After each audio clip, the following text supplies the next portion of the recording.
அனைவருக்கும் வணக்கம். பீமா வாஸ்து தமிழ் சார்பாக அனைவரையும் வரவேற்கிறேன். நம்ம வாஸ்து குறித்தும் கன்ஸ்ட்ரக்ஷன் குறித்தும் நிறைய விஷயங்கள் நம்ம பார்த்துட்டே வரோம்.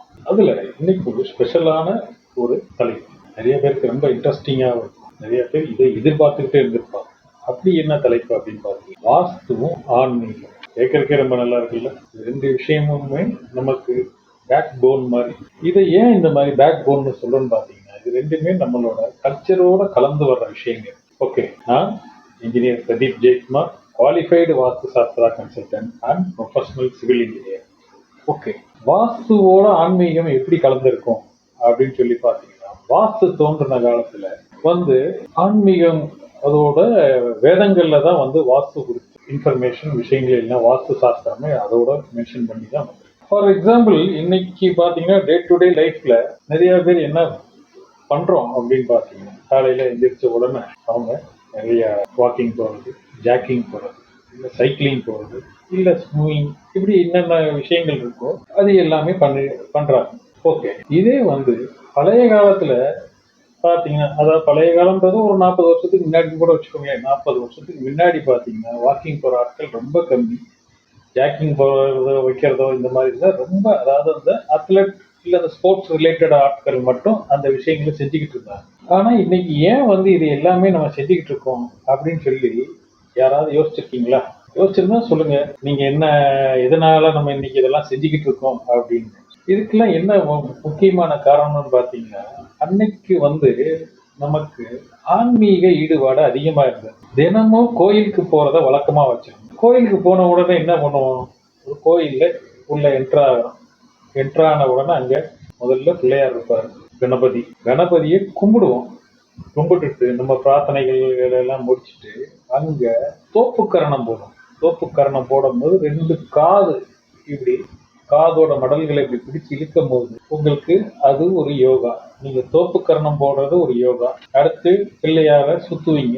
அது ஒவ்வொருத்தரும் கணக்கு நிறைய வச்சிருப்பாங்க, எப்படி சுத்துறாங்களோ அதுக்கு அந்த மாதிரி. இது ஆட்டோமேட்டிக்கா நீங்க வாக்கிங் போறீங்க பாருங்க, அந்த ஆட்டோமேட்டிக்கான வாக்கிங் முடிஞ்சிடும். அது போக பிள்ளையார தாண்டி அங்க உள்ள உற்சவர், மூலவர், இவங்களை எல்லாமே பார்த்துட்டு அடுத்த பக்கத்துல அந்த சைடு முருகன் இருப்பாரு. பெருமாள் கோயில இருந்தா பெருமாள் தனியா இருப்பாரு, தாயார் தனியா இருப்பாங்க. இந்த எல்லா கோயிலையும் நீங்க பாத்தீங்கன்னா உபதெய்வங்கள் இவங்க எல்லாம் சேர்த்து பாத்தீங்கன்னா ஒரு 10-12 சன்னதிகள் உள்ளேயே இருக்கு. எல்லாத்தையும் போய் நீங்க சாமி கும்பிடுவீங்க. ஒரு இடத்துல இப்படி வச்சு கும்பிடுவீங்க. இது ஒரு யோகா. நீங்க 2 கையும் இப்படி வைக்கிறது ஒரு yoga. Bhima Homes and Properties. 30 plus years of experience in the construction industry. More than 750 plus clients, 700 plus satisfied customers. You can choose us as your construction partner. Call 9500911113. Bhima Homes and Properties. An ISO certified construction company. Team of architects, engineers, consultants and builders.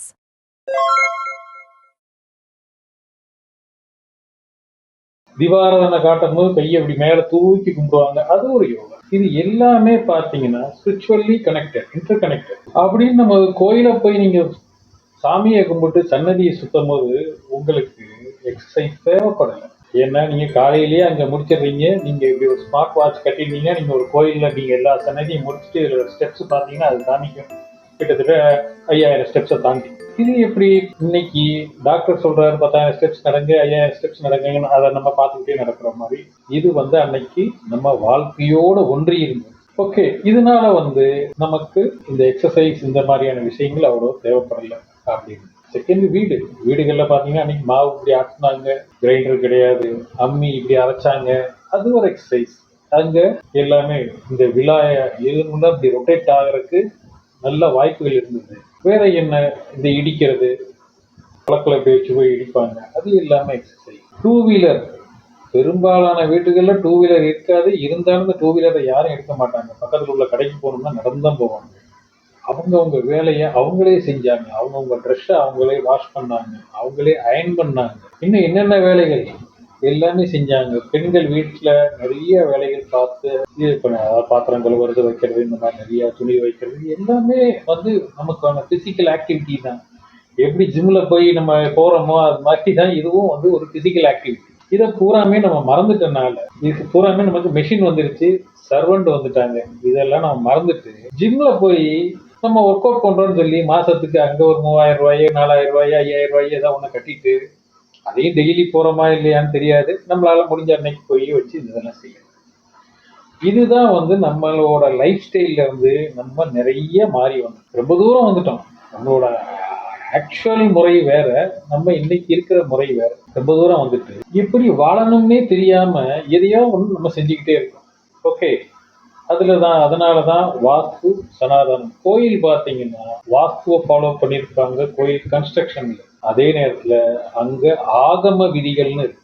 ஆகம விதிகள், கோயில் கட்டுறதுக்கு ஆகம விதிகள் தான் அதிகம். ஆகம விதிகளை அவங்க ஸ்ட்ரிக்டா ஃபாலோ பண்ணியிருப்பாங்க. 4 பக்கம் சென்ட்ரல்ல கருவறை இருக்கும், அதை சுத்தி வர்ற மாதிரி இருக்கும், உபதெய்வங்கள் இருக்கும். இதெல்லாம் 4 பக்கம் வாசல் இருக்கிற மாதிரி இருக்க கோயில்கள் இருக்கு. இந்த மாதிரி இது எல்லாமே நிறைய விஷயங்கள் வந்து ஆகம விதிகளை ஃபாலோ பண்ணி கோயிலை இப்படிதான் கும்பிடணும் அப்படின்னு முறை வச்சிருக்கிறது எல்லாமே. நீங்க கோயில போய் அங்க நிறைய விஷயம் சொல்லுவாங்க.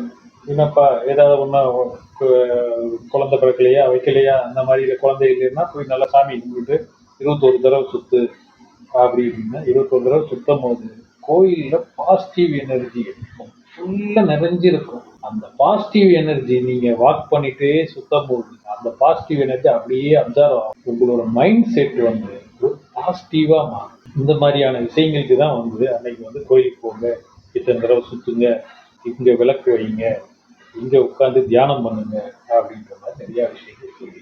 ஓகே, இப்ப நம்மளோட வீடியோல வாஸ்து மட்டும் பார்த்தா போதும் அப்படின்னு சொல்லி, வாஸ்து மட்டும் நான் வாஸ்துபடி வீடு கட்டிட்டா போதும் எனக்கு எல்லாமே சரியாயிடும் அப்படின்னு சொல்லி நிறைய பேர் நினைச்சிட்டு நிறைய பேர் அப்படியே தான் போன் பண்றாங்க. ஆக்சுவலா அந்த மாதிரி கிடையாது. வாஸ்துன்றது உங்களுக்கு ஒரு முறை.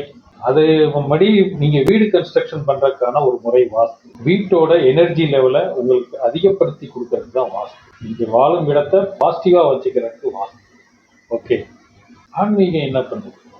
வாஸ்து வந்து இப்போ நம்ம எல்லாமே பார்த்துட்டோம். நம்மளை பாசிட்டிவா வச்சுக்கிறதுக்கு நம்ம எனர்ஜியை வந்து எல்லாமே வாஸ்து. ஆனா ஆன்மீகம் வந்து என்ன பண்ணுது? மனசை சுத்தமா வச்சுக்கிறது. மனசு நம்மளை இயக்கக்கூடிய மனசை நம்மளை சுத்தமா வச்சுக்கிறது. உள்ள இருக்க நெகட்டிவிட்டி, இந்த நெகட்டிவிட்டி தாங்க எனக்கு பெரிய பிரச்சனை. பலருக்கு வந்து இந்த நெகட்டிவிட்டி வந்து அவங்களோட டெவலப்மெண்ட்டை வந்து கெடுக்கிறதே அவங்களுக்குள்ள உள்ள நெகட்டிவிட்டி. அந்த நெகட்டிவிட்டியை வந்து அவங்க தூக்கி எறிஞ்சிட்டு அவங்கள பாசிட்டிவா வச்சுக்கிட்டாங்கன்னா நல்ல ஒரு டெவலப்மெண்ட் போகும். ஓகே, ஒரு உண்மை என்னன்னு பார்த்தீங்கன்னா வாஸ்துப்படி வீடு சரியா இருக்கு, வாஸ்துப்படி வீடு எல்லாமே பக்காவா இருக்கு. ஆனா மனசு சரியே இல்லைங்க. மனசுல எந்த நேரம் பார்த்தாலும் பலவிதமான குழப்பங்கள், நெகட்டிவ் இதெல்லாம் இருந்துச்சுன்னா எப்படி இருக்கும் அப்படின்னு பார்த்தீங்கன்னா அந்த இடத்துல வாஸ்துவோட எனர்ஜி மட்டும் இருந்து பிரயோஜனமே இல்லை. அவங்களோட பர்சனல், அவங்க மனசு நல்லா இருந்தா தான் அவங்களோட சிந்தனைகள் நல்லா இருக்கும், செயல் நல்லா இருக்கும், எல்லாமே இருக்கும். அதனால இந்த எனர்ஜின்னு ரொம்ப முக்கியம். அப்ப என்ன பண்ணணும்? ஒண்ணு கோயில்ல போய் நல்லா சாமி கும்பிட்டு அவங்கள பாசிட்டிவா, இல்ல ஜிம்ல போய் நீங்க ஒர்க் அவுட் பண்ணி உங்களை நல்லா ஸ்ட்ரென்தன் பண்ணி வச்சுக்கணும். ஆனா என்னதான் நீங்க ஜிம்ல போய் ஸ்ட்ரென்தன் பண்ணீங்கனாலும் அங்க உங்களுக்கு ஒரு பாசிட்டிவ் வைப்ரேஷன் கிடைக்கிறதுக்கான வாய்ப்புகள் ரொம்ப கம்மி. அதே நேரத்துல கோயில்ல உங்களுக்கு பாசிட்டிவ் வைப்ரேஷன் அவ்வளோ இதாக ஃப்ளரிஷிங்காக கிடைக்கும். கோயிலுக்கு போய் நீங்க அங்க இருந்துட்டு நல்லா கொஞ்ச நேரம் இருந்து வச்சுட்டு வந்தீங்கன்னா அதுதான் கோயில்ல உட்கார சொல்றதும் அந்த பாசிட்டிவ் எனர்ஜியை நீங்க அப்சர்வ் பண்ணணும்ன்றாங்க. அதெல்லாம் முடிச்சுட்டு வெளியில வரும்போது பார்த்தீங்கன்னா அவங்களுக்கு வந்து ஒரு நல்ல ஒரு நிறைவு இருக்கும். ஓகே, இதை எப்படி இதை எல்லாமே நம்ம என்ன செய்யலாம்? வாஸ்துவும் ஆன்மீகமும் சேர்ந்து இருக்கும்போது அவங்களோட வாழ்க்கை ரொம்ப சுபிக்ஷமாகவும் அலாதியாகவும் ரொம்ப நிம்மதியாகவும் இருக்கும் அப்படின்னு சொல்லி சொல்லப்படும். ஓகே, வாஸ்துவும் ஆன்மீகமும் கலந்திருக்க இடத்துல என்ன இருக்குன்னா குடும்பத்துல அமைதி. அந்த குடும்பமே நல்ல ஒரு அமைதியா இருக்கும். பண வரவு அதிகரிக்கும். ஃபினான்சியல் பொசிஷன் வந்து கொஞ்சம் நல்லா இருக்கும். உடலும் மனமும் நல்ல ஒரு நிம்மதியான ஆரோக்கியமா இருக்கும். உடல் மனசு நல்ல வளரும். எளிய ஆன்மீக பழக்கங்கள் என்னெல்லாம் நம்மளால ஒரு வீட்டுல ஒரு வாஸ்துப்படி உள்ள ஒரு வீட்டுல வந்து நம்ம வீட்டை கட்டி அதுக்குள்ள வந்துட்டோம், குடி வந்துட்டோம். இதுல என்னென்ன ஒரு சின்ன எளிமையான ஆன்மீக பழக்கங்கள் நம்மளால ஃபாலோ பண்ண முடியும்னா, டெய்லி ஒரு 15 மினிட்ஸ் கால் மணி நேரம் வந்து மெடிடேஷன் பண்ணுங்க. அது உங்களுக்குள்ள உள்ள எனர்ஜி லெவலை பயங்கரமா இன்க்ரீஸ் பண்ணும். பாசிட்டிவிட்டி நல்லா கொடுக்கும். நிறைய விஷயங்கள் பேலன்சிங் ஆகிறதுக்கான வாய்ப்புகள் இருக்கு. மெடிடேஷன் வீட்டில் டெய்லி வந்து தீபம் ஏற்றி சாமி கும்பிடணும். இது வந்து பெரும்பாலும் எல்லா இடத்துலையுமே இருக்கும். எல்லாரும் ஃபாலோ பண்ணிக்கிட்டே இருப்பாங்க.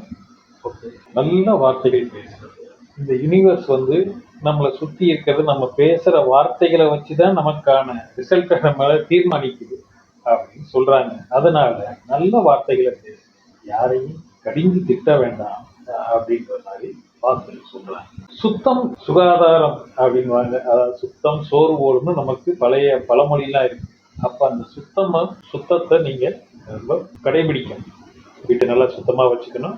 வச்சுக்கிட்டு வாஸ்துவும் ஆன்மீகமும் கலந்த ஒரு வாழ்க்கை முழுமையான வெற்றின்றதுல எந்த விதமான சந்தேகம் இல்லை. இதுதான் ஒரு சாதாரண மனிதனோட வாழ்க்கையை உயர்த்தக்கூடிய ரகசியம். சீக்கிரட்னு இதை ஏன் சொல்றோம்னா, இது ரெண்டு விஷயமே அவ்வளோ விஷயம் நமக்கு அது மூலியமா கிடைச்சிது. வாஸ்து மட்டும் போதுமா, ஆன்மீகம் மட்டும் போதுமா அப்படின்னா கிடையாது. இது ரெண்டுமே இன்டர்லிங்க், ஒன்றுக்கு ஒன்று இன்டர்லிங்க் இருக்கிறத நம்ம ஏற்கனவே பார்த்தோம். இதை பேஸ் பண்ணி தான் நம்மளோட வாழ்க்கை முறை, வாழ்க்கை இது எல்லாமே. ஓகே, நான் இந்த வீடியோவில் கூறிய விஷயங்கள் உங்களுக்கு பிடிச்சிருந்துச்சுன்னா இதுக்கு லைக் பண்ணுங்க. இந்த மாதிரியான இன்ட்ரெஸ்டிங் இன்ஃபர்மேட்டிவ் வீடியோஸ் உங்களுக்கு தொடர்ந்து நீங்கள் பார்க்கணும்னு விரும்புனீங்கன்னா எங்கள் சேனலை சப்ஸ்கிரைப் பண்ணிங்கன்னா உங்களுக்கு உடனடியாக அலர்ட் வந்துடும். நீங்கள் எந்த வீடியோவும் மிஸ் பண்ணாமல் பார்க்கலாம். இந்த இன்ஃபர்மேஷன் உங்கள் நண்பர்களுக்கோ, உங்கள் உறவினர்களுக்கோ, உங்கள் கோவொர்க்கர்ஸ் யாருக்கும் தேவைப்படுதுன்னா அவங்களுக்கு ஷேர் பண்ணுங்க. அவங்களும் இதெல்லாம் தெரிஞ்சுக்கிறதுக்கான ஒரு வாய்ப்பாக இருக்கும். நாங்கள் எங்களோட பீமா வாஸ்து தமிழ் மூலியமாக நிறைய கன்சல்டேஷன் சர்வீசஸ் கொடுத்துக்கிட்டே இருக்கோம். 1-to-1 உங்களோட நீங்கள் புதுதாக ஒரு கட்டடத்தை வடிவமைக்க விரும்புகிறீங்கன்னா எங்களை நான் இது பண்ணீங்கன்னா உங்களோட வாஸ்து எனேபிள் பிளான்ஸ் நாங்கள் பண்ணி கொடுத்துக்கிட்டு இருக்கோம். அதே மாதிரி கன்ஸ்ட்ரக்ஷன் ரிலேட்டடாக உங்களுக்கு எந்த விதமான சந்தேகங்கள் இருந்தாலும் எங்களுக்கு கேட்குறோம். ரிஸ்க் மேனேஜ்மெண்ட் இது எல்லாமே வந்து நாங்கள் கிட்டத்தட்ட 33 வருஷமா கன்ஸ்ட்ரக்ஷன் இண்டஸ்ட்ரியில் இருக்கனால இதை எல்லாமே நாங்கள் எங்களுக்காக கஸ்டமைஸ் பண்ண விஷயங்களை இன்னைக்கு வெளியில வந்து அடுத்தவங்களுக்கு சர்வீஸாக இருக்கும். ரிஸ்க் மேனேஜ்மெண்ட் என்னன்னு கேட்டிங்கன்னா, நம்ம சைட்டை வந்து எப்படி இன்சூர் பண்ணுறது, சைட்டில் உள்ள மெட்டீரியல்ஸ், லேபர்ஸ், திடீர்னு ஒரு இடத்துல வேலை நடந்துகிட்டு இருக்கு, வெள்ளம் வந்துடுது, எல்லாத்தையும் அடிச்சுட்டு போயிட்டு எப்படி அதெல்லாம் மேனேஜ் பண்ணணும், அந்த மேனேஜ்மெண்ட் தான் ரிஸ்க் மேனேஜ்மெண்ட். எப்படி நமக்கு ஃபினான்சியல் லாஸஸ்ல இருந்து பண்ணுறதுக்கான சொல்யூஷன்ஸ் எல்லாமே நம்ம கொடுக்குறோம். தேவைப்படுறவங்க எங்களை தொடர்பு அந்த சர்வீஸை நீங்கள் அவைல் பண்ணிக்கலாம். ஓகே, தொடர்ந்து உங்களோட ஆதரவு கொடுங்க. நன்றி, வணக்கம், வாழ்க வளமுடன்.